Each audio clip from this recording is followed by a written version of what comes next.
And so, I just think, again, when you look at CRM and they announce a $50 billion buyback, I don't think they do that if they feel like their entire business is about to be lost by AI. But again, I'm leaking into the fundamentals.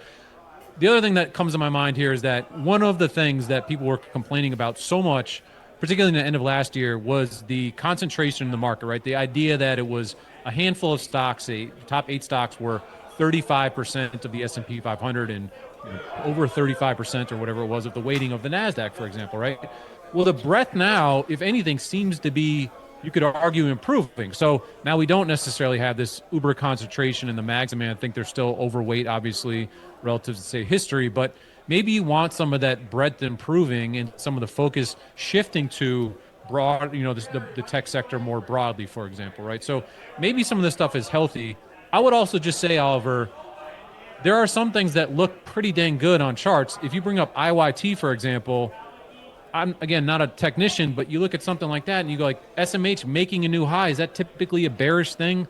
IYT looks like it's about to start, breaking out here.